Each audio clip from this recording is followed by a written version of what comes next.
En janvier 1941, Charles Sorenson se tenait sous le soleil éclatant de Californie à l'installation de Consolidated Aircraft à San Diego, observant les ouvriers assembler des bombardiers B-24 Liberator dans des conditions qui le faisaient grincer des dents.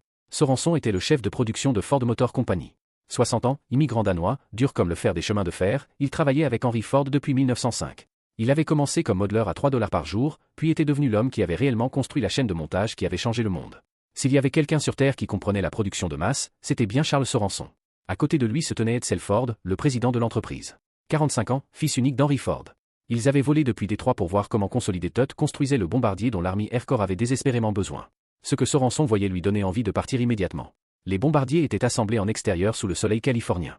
Les ouvriers fixaient les moteurs aux cellules à l'aide de dispositifs de fortune. La chaleur déformait les pièces métalliques. Rien n'était standardisé. Chaque appareil nécessitait des ajustements constants car aucune pièce n'était exactement identique. Consolidated avait reçu un contrat pour construire ces bombardiers, mais après des mois de travail, ils avaient terminé cet appareil au total et en avaient livré 3. La guerre en Europe détruisait des nations. La France était occupée. La Grande-Bretagne était bombardée toutes les nuits. Le président Roosevelt avait demandé à l'industrie américaine de produire 50 000 avions de combat pour affronter ce qu'il appelait la tempête imminente de la guerre mondiale. Ce nombre dépassait tous les avions construits en Amérique depuis que les frères Wright avaient volé à Kitty Hawk en 1903. Consolidated ne pouvait même pas construire 8 bombardiers en 6 mois. L'Army Air Corps avait fait appel à Ford pour ce projet, espérant que le géant automobile pourrait fabriquer des pièces et des sous-ensembles, juste des composants, et les expédier à Consolidated pour l'assemblage final. Approche d'approvisionnement standard. Mais Sorenson se tenait là, regardant des hommes adultes lutter pour fixer des ailes qui ne s'ajustaient pas tout à fait à des fuselages qui s'étaient déformés au soleil, et il savait que cela ne fonctionnerait jamais. Le B-24 était complexe. 67 pieds de long, envergure de 110 pieds, 4 moteurs, 10 membres d'équipage, 1,5 million de pièces individuelles. Une automobile Ford avait 15 000 pièces. C'était 100 fois plus complexe. Tous les experts de l'aviation en Amérique disaient qu'on ne pouvait pas construire des avions comme on construisait des voitures. Trop de variables, trop de précision requise. Chaque avion était essentiellement fait sur mesure. Mais Sorenson voyait quelque chose que les experts en aviation ne voyaient pas. Il voyait le même problème fondamental de fabrication qu'il avait résolu 20 ans plus tôt avec les automobiles. Déplacer le produit, pas les ouvriers. Standardiser les pièces, créer des sous-ensembles, les alimenter vers une ligne principale à des intervalles précis. Physique simple, logistique simple, production massive. Cette nuit-là dans sa chambre d'hôtel, Sorenson ne pouvait pas dormir. Son esprit tournait avec des calculs, des agencements, des flux de travail. Il saisit du papier à lettres de l'hôtel et un crayon et commença à esquisser. Il décomposa le B-24 en ensemble majeur. Fuselage, aile, section de queue, train d'atterrissage, moteur. Puis il décomposa ceci en sous-ensemble. Section d'aile, support de moteur, surface de contrôle. 69 sous-ensembles au total, chacun construit sur sa propre ligne, chacun alimentant l'assemblage principal exactement au bon moment. Il esquissa l'agencement de l'usine. Plus d'1 mile de long. 2 chaînes de montage parallèles. Les matières premières entrant d'un côté, les bombardiers finis sortant de l'autre. Toutes les heures, 24 heures par jour, 7 jours par semaine. Au petit déjeuner le lendemain matin, Sorenson montra à Edsel l'esquisse et expliqua le concept. Un bombardier par heure. Une affirmation absurde. Consolidated mettait des semaines à construire un appareil. Sorenson proposait d'en construire un toutes les 60 minutes. Edsel regarda le dessin au crayon, regarda Sorenson et dit que Ford Motor Company construirait une telle usine. Ils rencontrèrent Consolidated cet après-midi-là. Sorenson expliqua son plan. Les gens de l'aviation écoutèrent poliment, puis dirent que c'était impossible. Les avions n'étaient pas des automobiles. On ne pouvait pas standardiser des bombardiers complexes comme on standardisait des voitures simples. Les tolérances étaient trop serrées, l'ingénierie trop sophistiquée. La production de masse fonctionnait pour les Ford Model T. Elle ne fonctionnerait jamais pour des bombardiers lourds à 4 moteurs. Sorenson leur posa une question directe. Comment feriez-vous? Ils n'avaient pas de réponse. Leur méthode d'assemblage en extérieur était tout ce qu'ils connaissaient. C'était lent, inefficace, mais c'était ainsi que les avions avaient toujours été construits. Un à la fois par des artisans qualifiés. Travail sur mesure. Sorenson leur dit que Ford ne construirait pas seulement des pièces. Ford construirait des appareils complets sur une chaîne de montage mobile à des taux de production automobile.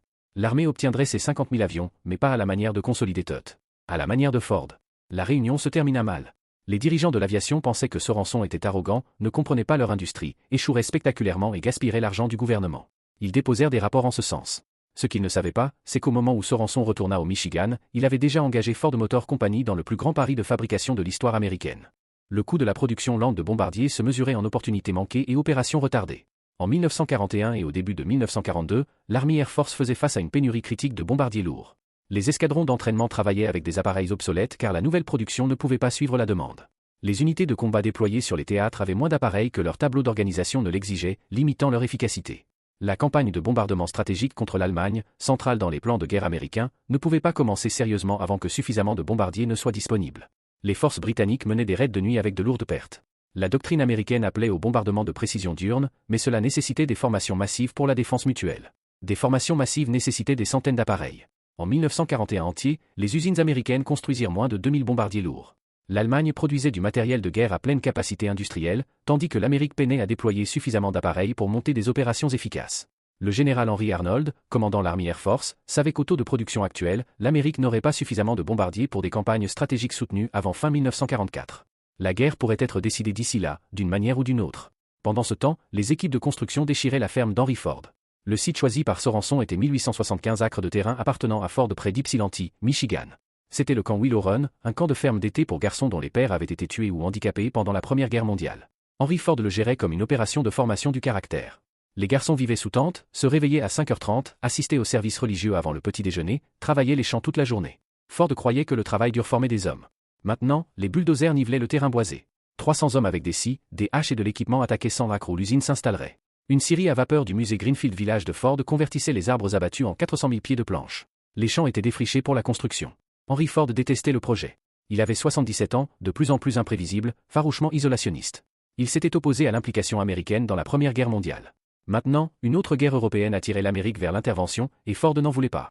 Il avait initialement refusé les demandes du gouvernement de construire du matériel militaire, forcé Hetzel à annuler des contrats pour des moteurs d'avion pour la Grande-Bretagne. Mais Hetzel l'avait convaincu que c'était différent. C'était défendre l'Amérique. Et malgré son isolationnisme, Henry Ford finit par accepter.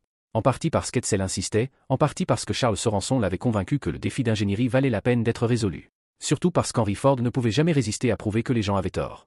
Et tous les experts en aviation en Amérique disaient que cette usine échouerait. L'architecte Albert Kahn conçut la structure. Kahn avait conçu le complexe de River Rouge et des centaines d'autres installations de fabrication. Il proclama que Willow Run serait la plus énorme pièce de l'histoire de l'humanité.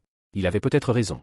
Le bâtiment principal mesurait 3200 pieds de long, 1279 pieds de large à son point le plus large. 80 acres d'espace intérieur, 20% plus grand que la surface totale de l'Empire State Building. Un niveau, aucune colonne de soutien intérieur, un plancher d'usine dégagé et ouvert, plus d'1 mile de long. L'agencement était en forme de L. Le folklore dit qu'Henry Ford insista pour que le périmètre ne traverse pas dans le comté de Wayne, siège des démocrates de Détroit et des organisateurs syndicaux. Que ce soit vrai ou non, la forme en L créa un problème d'ingénierie. La chaîne de montage devait tourner de 90 degrés près de la fin. Sorenson le résolut en installant 2 plateaux tournants massifs pour faire pivoter les fuselages terminés dans le virage. La construction commença le 18 avril 1941. 5 entrepreneurs principaux travaillaient simultanément. Le bâtiment s'élevait par section. Les ouvriers érigèrent des cloisons en contreplaqué pour sceller les portions finies des zones encore en construction. L'équipement de production était installé dans les sections terminées pendant que la construction continuait sur les zones inachevées. Les premières sections ouvrirent pour la production en septembre 1941, 3 mois avant Pearl Harbor. Ce qui suivit fut 20 mois d'échecs spectaculaires. Les experts en aviation avaient eu raison sur un point. Construire des bombardiers n'était pas comme construire des voitures. Consolidated Aircraft conservait le contrôle de la conception. Tout comme l'Army Air Corps. Ford n'avait aucune autorité pour modifier quoi que ce soit. Consolidated pouvait l'appeler Willow Run à tout moment et exiger des changements. Ils appelaient tous les jours, parfois plusieurs fois par jour. Sorenson avait envoyé des équipes de 70 ingénieurs Ford à San Diego pour tout apprendre sur la construction du B-24. Ils découvrirent que les dessins d'ingénierie étaient inutiles, incomplets, remplis de divergences, couverts de symboles inconnus. De nombreuses spécifications existaient uniquement dans la mémoire des contremaîtres de Consolidated. Sorenson fit voler 2 Librators à Dearborn et les démantela pièce par pièce. Ces ingénieurs créèrent des dessins complets à partir des appareils réels.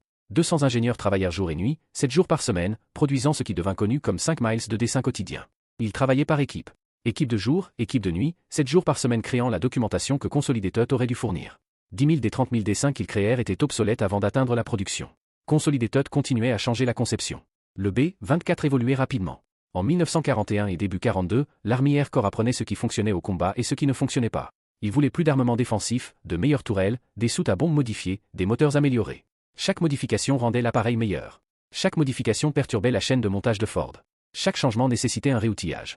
Le système de production de masse de Ford exigeait des spécifications fixes, des pièces standardisées, des appareils identiques.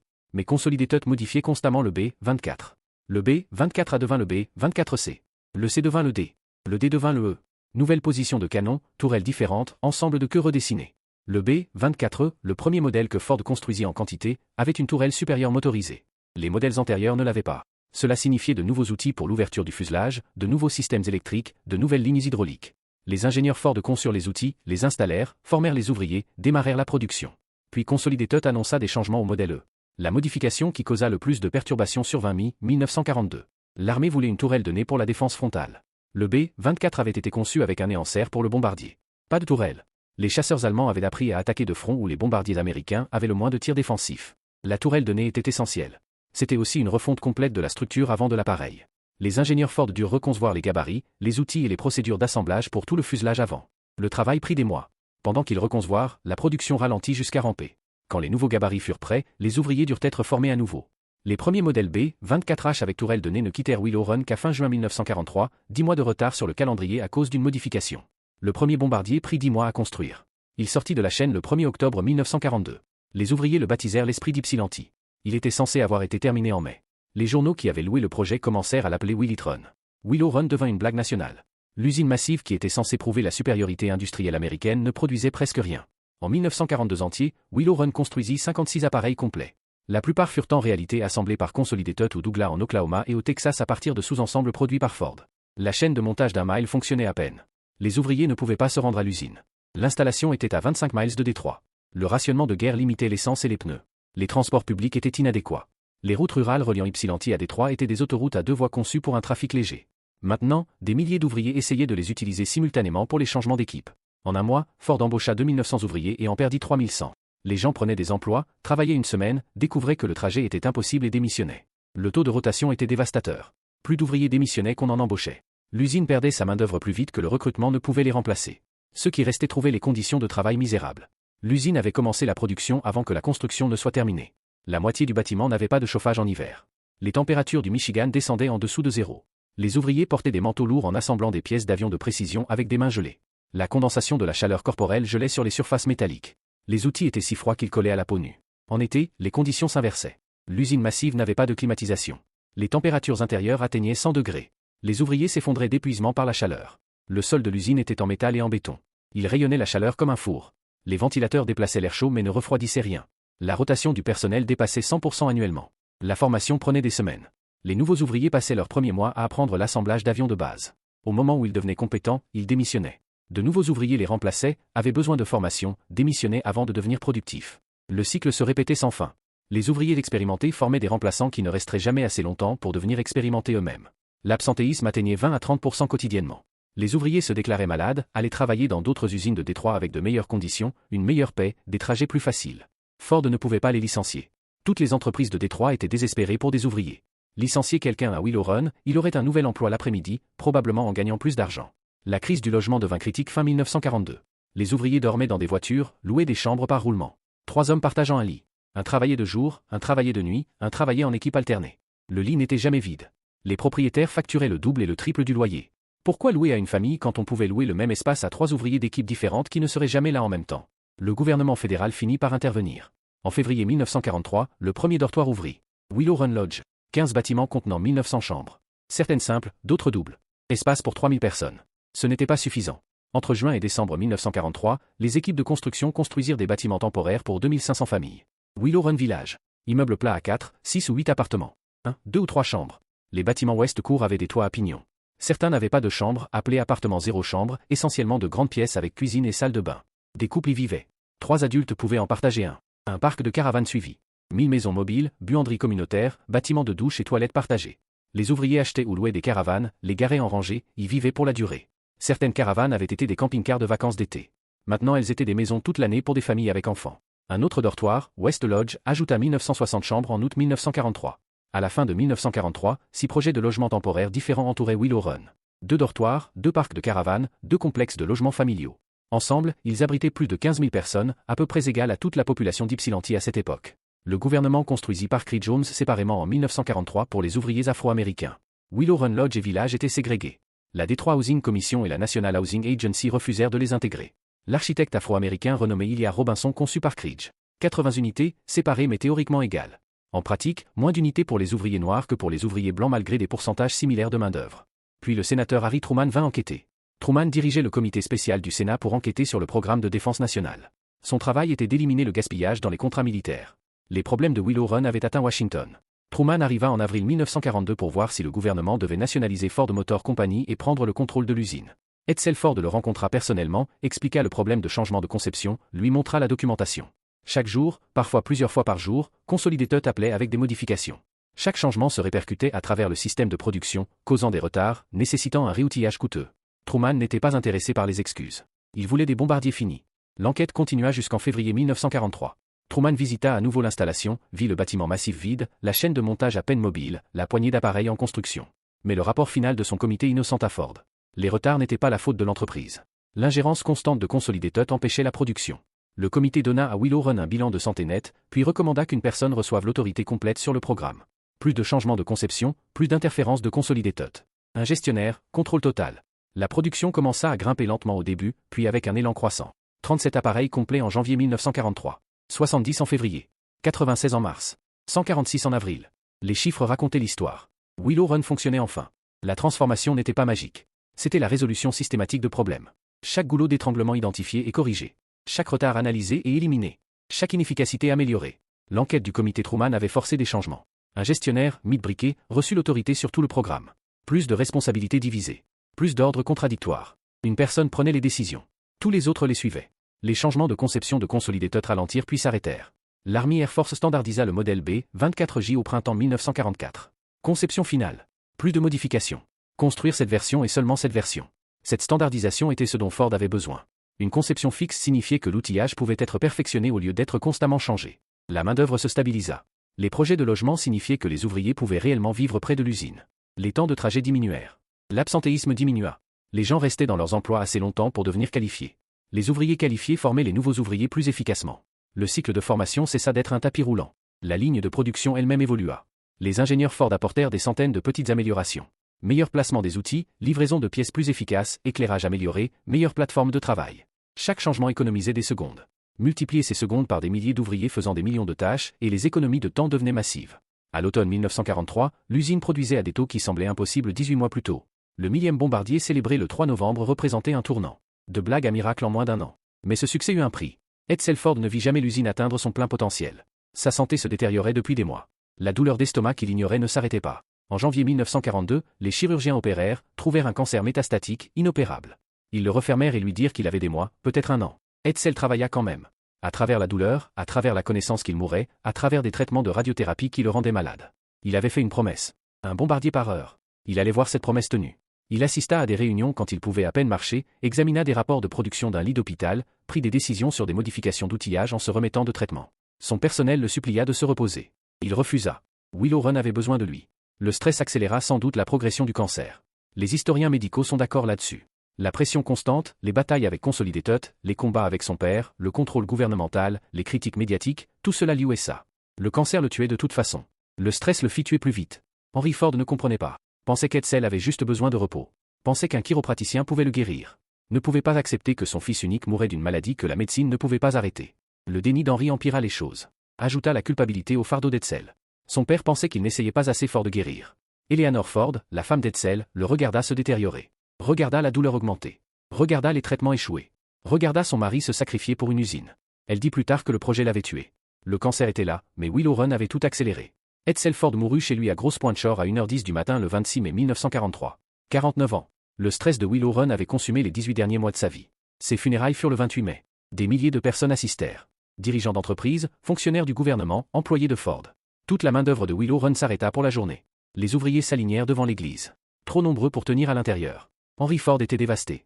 Perdu sans son fils. 6 jours après les funérailles, il annonça qu'il reprenait la présidence de Ford Motor Company. Le conseil fut horrifié. Henry avait 79 ans, clairement en déclin mental, physiquement faible.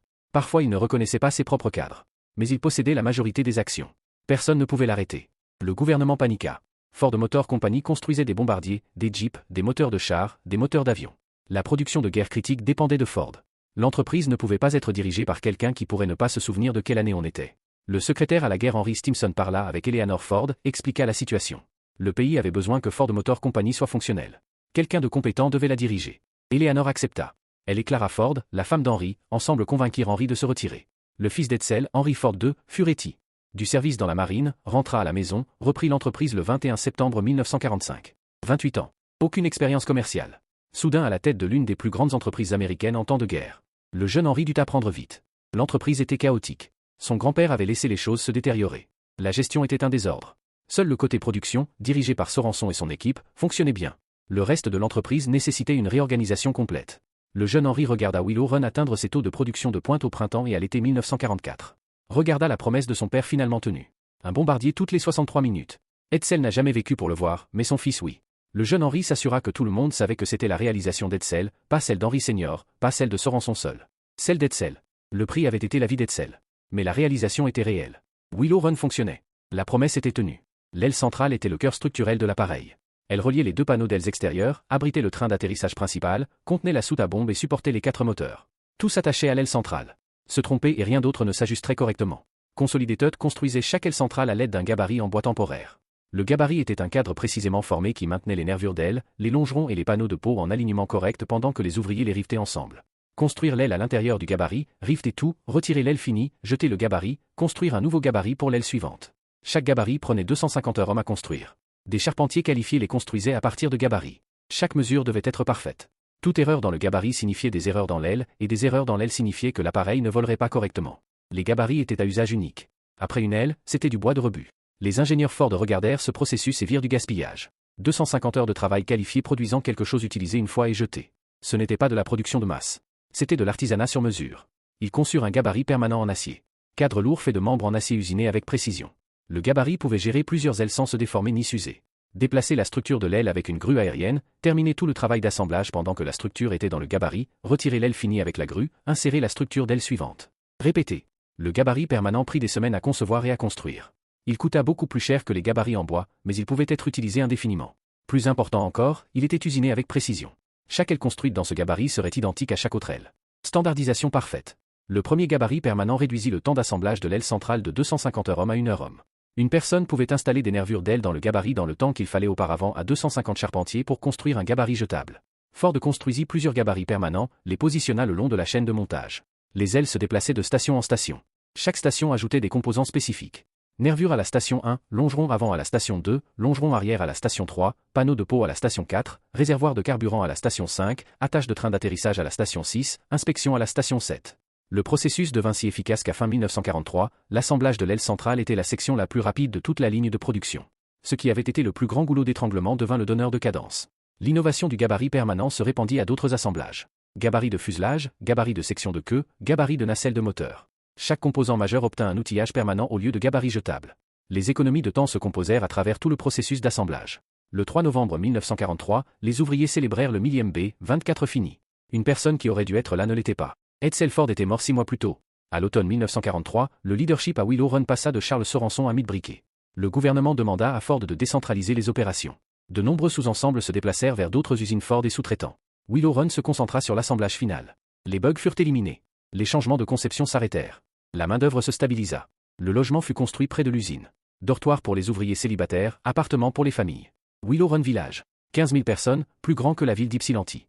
Les femmes affluèrent dans l'usine alors que les hommes étaient enrôlés. En mai 1942, 15% de la main-d'œuvre de Willow Run était des femmes. Ce pourcentage grimpa régulièrement. À l'été 1944, des milliers de femmes travaillaient à Willow Run. Elles occupaient tous les rôles sauf le travail physique le plus lourd. Les femmes travaillaient comme riveteuses, le poste qualifié le plus critique dans l'assemblage d'avions. Le rivetage nécessitait de la précision. Enfoncez le rivet trop fort, vous fissurez la peau en aluminium. Trop doucement, le rivet ne tient pas. Pression parfaite, angle parfait, des milliers de fois par équipe.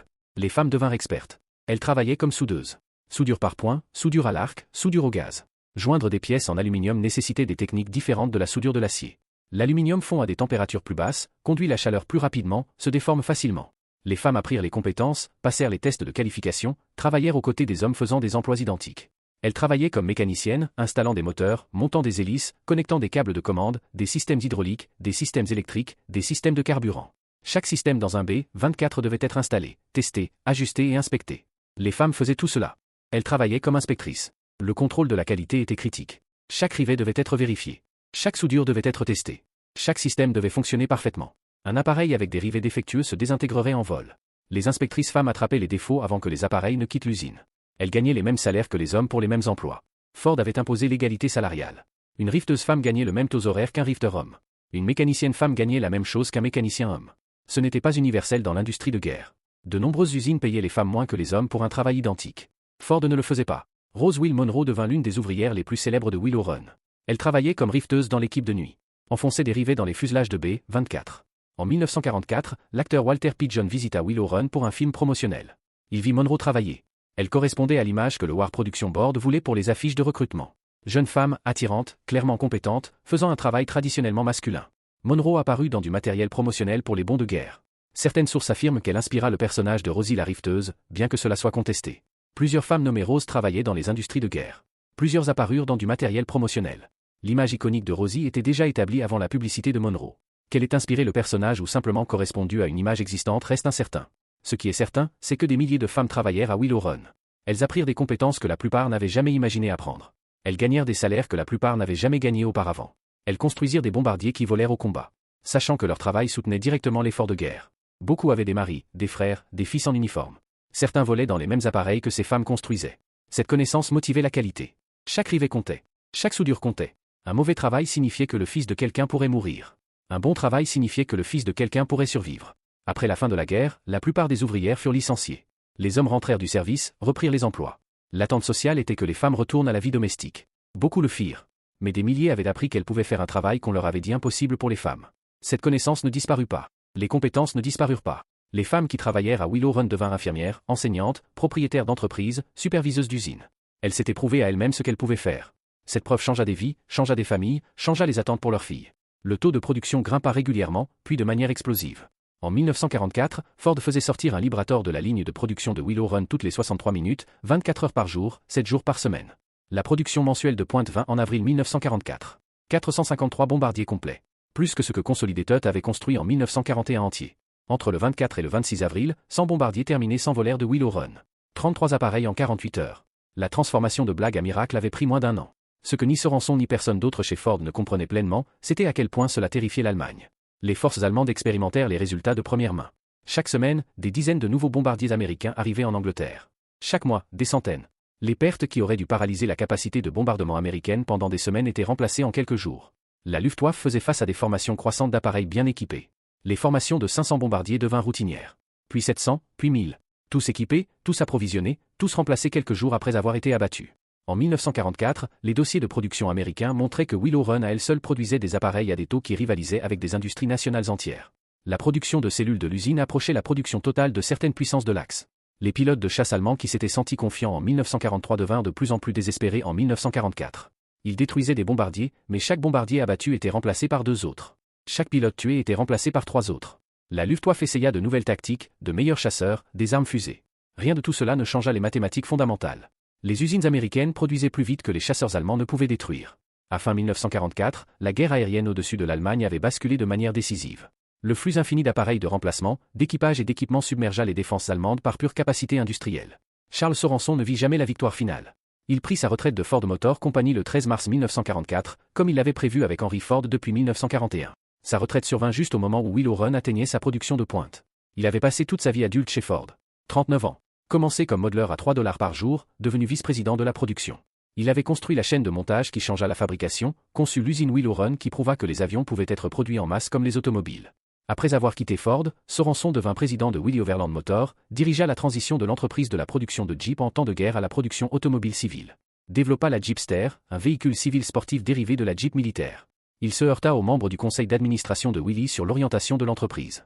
Conserva un titre et un salaire comme vice-président de 1946 jusqu'à sa retraite complète en 1950. Puis déménagea en Floride et aux îles Vierges américaines. Sorenson avait d'importantes propriétés foncières à Cuba, saisies par le nouveau gouvernement après la révolution cubaine. Il mourut le 11 août 1968 à l'hôpital naval de Bethesda dans le Maryland. 86 ans. Enterré à Miami Beach, Floride. Il avait survécu à Henry et Edsel Ford. Son nécrologie mentionnait son rôle chez Ford Motor Company, mentionnait la chaîne de montage, mentionnait Willow Run. Mais la plupart des gens se souvenaient de lui comme le chef de production de Ford. Peu comprenaient qu'il avait fondamentalement changé la façon dont les guerres pouvaient être menées. Pas par des tactiques brillantes, par une production industrielle écrasante. Mick Briquet, qui reprit la direction de Willow Run après Sorenson, resta jusqu'à la fin de la production. Le dernier B-24 quitta Willow Run le 28 juin 1945, nommé l'Henry Ford. Il s'envola 3 mois après la capitulation de l'Allemagne, quelques semaines avant la capitulation du Japon. Production totale, 6792 appareils complets construits et ayant décollé de Willow Run, plus 1893 kits démontés expédiés à Douglas Aircraft à Tulsa et Consolidated à Fort Worth pour l'assemblage final. Total combiné de 8685 B-24 Librator produits via Willow Run. Plus de la moitié de tous les B-24 jamais construits provenaient d'une seule usine au Michigan. Ces appareils volèrent dans tous les théâtres. Europe, Pacifique, Afrique du Nord, Chine, Birmanie, Inde. Patrouilles anti-sous-marines au-dessus de l'Atlantique, bombardements stratégiques au-dessus de l'Allemagne, campagne d'île en île à travers le Pacifique, reconnaissance à longue portée. Le B-24 servit dans plus de rôles et plus d'endroits que tout autre bombardier américain. Le B-24 avait une plus grande autonomie que le B-17 Flying Fortress. Il pouvait voler plus loin, transporter plus de bombes, atteindre des cibles que le B-17 ne pouvait pas atteindre. Cette autonomie le rendit essentiel pour les opérations du Pacifique où les cibles étaient séparées par des milliers de miles d'océan. En Europe, les B-24 volèrent depuis des bases en Angleterre et en Italie. La 15e Air Force en Italie exploitait principalement des B-24. Ils bombardèrent des raffineries de pétrole en Roumanie, des usines d'avions en Autriche, des gares de triage dans le sud de l'Allemagne. Tandis que la 8e Air Force en Angleterre volait des B-17 et des B-24 contre des cibles dans le nord de l'Allemagne et la France occupée. Le raid de B-24 le plus célèbre fut l'opération Tidal Wave le 1er août 1943. 177 B-24 attaquèrent des raffineries de pétrole à Ploieti, Roumanie. Les raffineries fournissaient un tiers du mazout de l'Allemagne. Les détruire handicaperait les opérations militaires allemandes. Le raid fut un désastre tactique. 53 B-24 furent perdus. 660 aviateurs furent tués, capturés ou internés. 5 hommes gagnèrent la médaille d'honneur. Les raffineries étaient de retour à pleine production en quelques semaines. Mais le raid démontra ce que les B-24 pouvaient faire. Ils avaient volé près de 2000 miles aller-retour pour frapper la cible la plus lourdement défendue d'Europe. Dans le Pacifique, les B-24 fermèrent le fossé de l'Atlantique. C'était la région du milieu de l'Atlantique où les sous-marins allemands opéraient sans crainte d'attaque aérienne. Les appareils basés en Islande ou en Grande-Bretagne ne pouvaient pas atteindre aussi loin. Les appareils basés en Amérique ne pouvaient pas atteindre aussi loin. Le fossé était au-delà de la portée de tout le monde. Les Librators à très longue portée changèrent cela. Des B-24 dépouillés d'une partie de leur blindage et de leurs tourelles pour économiser du poids. Des réservoirs de carburant supplémentaires installés dans la soute à bombe. Ils pouvaient voler plus loin que tout autre appareil en 1942 et début 1943. Ils patrouillaient le fossé de l'Atlantique, trouvaient des sous-marins en surface, les attaquaient avec des bombes et des grenades sous-marines. Les équipages de sous-marins les appelaient la terreur de l'Atlantique. Un sous-marin pouvait plonger en 60 secondes. Mais si un Librator les attrapait en surface, 60 secondes ne suffisaient pas. Les Librators transportaient des radars. Ils pouvaient trouver des sous-marins la nuit, les trouver par mauvais temps, les trouver quand les vigies ne pouvaient pas les voir venir. Le fossé de l'Atlantique se ferma mi-1943. Les pertes de navigation alliées chutèrent dramatiquement. La menace des sous-marins ne disparut jamais, mais elle fut contenue. Les Librators à très longue portée rendirent cela possible. Les unités de la 8e Air Force qui volaient des B-24 incluaient le 44 TH Bomb Group, les Flying 8 Balls. Ils arrivèrent en Angleterre en novembre 1942, volèrent 343 missions de combat à la fin de la guerre, larguèrent 18 980 tonnes de bombes, perdirent 192 appareils, revendiquèrent 330 chasseurs de la Luftwaffe détruits. Le 93 Air des Bomb Group, le cirque ambulant, vola des B-24 depuis l'Angleterre et l'Afrique du Nord. Premier groupe de B-24 à bombarder l'Allemagne, premier à bombarder Ploieti, premier à voler des missions depuis l'Afrique du Nord contre des cibles italiennes. Le 449 TH Bomb Group de la 15e Air Force opérait depuis l'Italie. Ils bombardèrent des cibles dans toute l'Europe du Sud et les Balkans. Raffineries de pétrole, usines d'avions, centres de transport. À la fin de la guerre, ils avaient volé 396 missions de combat. Chacun de ces groupes vola des B-24 de Willow Run. Chaque mois, de nouveaux appareils arrivaient du Michigan. Remplacement pour les pertes, expansion pour de nouveaux escadrons. Le flux régulier d'appareils maintenait les unités de combat à pleine force malgré de lourdes pertes. L'impact sur la guerre fut incommensurable. Pas seulement des bombardiers eux-mêmes, mais de la preuve que la production de masse fonctionnait pour les armes complexes. Après Willow Run, le Pentagone savait que l'Amérique pouvait construire n'importe quoi à des taux de production automobiles. Chars, camions, avions, navires. Le facteur limitant n'était pas la capacité, c'était la conception. Cette confiance changea la stratégie militaire américaine pour les 75 années suivantes. L'Amérique gagnerait les guerres par la force écrasante industrielle. Pas par des tactiques supérieures ou une technologie supérieure, bien que celle-ci aidait. Par la construction de plus d'armes que les ennemis ne pouvaient détruire, par le remplacement des pertes plus vite que les ennemis ne pouvaient les infliger. Willow Run prouva que cela pouvait être fait. L'usine elle-même changea de main après la guerre. Kaiser Frazee l'acheta pour la production automobile, la vendit plus tard à General Motors. Des parties furent démolies, des parties furent réaffectées. La baie d'assemblage finale emblématique avec ses portes massives où les bombardiers terminés sortaient vers la piste adjacente fut préservée. En 2013, une campagne pour sauver une partie de l'usine de bombardiers d'origine réussit. Le Yankee Air Museum acquit environ 175 000 pieds carrés, moins de 5% de l'usine d'origine. Cela inclut la fin de la chaîne de montage du B-24 et les deux portes de bail célèbres où les bombardiers finissent quitter l'usine pendant la Seconde Guerre mondiale. Aujourd'hui, vous pouvez visiter. Vous tenir là où les ouvriers assemblaient des bombardiers à un rythme que les experts en aviation disaient impossible. Voir l'espace où l'esquisse de Charles Sorenson devint l'incarnation physique de la puissance industrielle américaine. Mais peut-être que l'héritage le plus important n'est pas le bâtiment. C'est la leçon. Voici comment la production de masse vint la sagesse conventionnelle. Pas par de petites améliorations ou des tactiques intelligentes. Par la réimagination fondamentale de ce qui est possible. Par la prise de méthodes que tout le monde dit qui ne fonctionneront pas et la preuve qu'elles ont tort à grande échelle. Charles Sorenson esquissa Willow Run sur du papier à lettres d'hôtel en une nuit parce qu'il voyait au-delà de ce que les experts en aviation savaient. Il savait que les avions avaient toujours été construits lentement par des artisans, un à la fois. Sorenson savait que tout ce qui était construit par des humains pouvait être standardisé, systématisé et produit en masse. Les experts en aviation dirent non. Trop complexe, trop de variables, trop de précision requise. Sorenson le construisit quand même. Brisa toutes les conventions de l'industrie de l'aviation. Créa de nouvelles méthodes. Résolut des problèmes que personne ne pensait résolubles. Et quand cela fonctionna, quand un bombardier toutes les 63 minutes devint réalité, cela changea la façon dont l'Amérique mène les guerres. Pas par des soldats supérieurs, par une production supérieure. Edsel Ford ne vécut pas pour voir la production de pointe. Mais il en vit assez. Il vit l'usine fonctionner. Vit le taux de production grimper. Vit sa promesse à l'Amérique tenue. Il mourut en sachant que Willow Run réussirait. Le coup fut sa vie. Le stress, la pression, les batailles sans fin avec Consolidated, avec le gouvernement, avec son propre père. Les historiens médicaux croient que le cancer était présent avant Willow Run, mais le stress l'accéléra. Le projet consuma 18 mois de sa vie, le tua à 49 ans. Sa famille n'oublia jamais. Son fils, Henry Ford II, qui reprit l'entreprise en 1945, raconta l'histoire de Willow Run à chaque jeune ingénieur qui rejoignait Ford. Il s'assura qu'il comprenait que parfois les réalisations les plus importantes nécessitent un engagement impossible.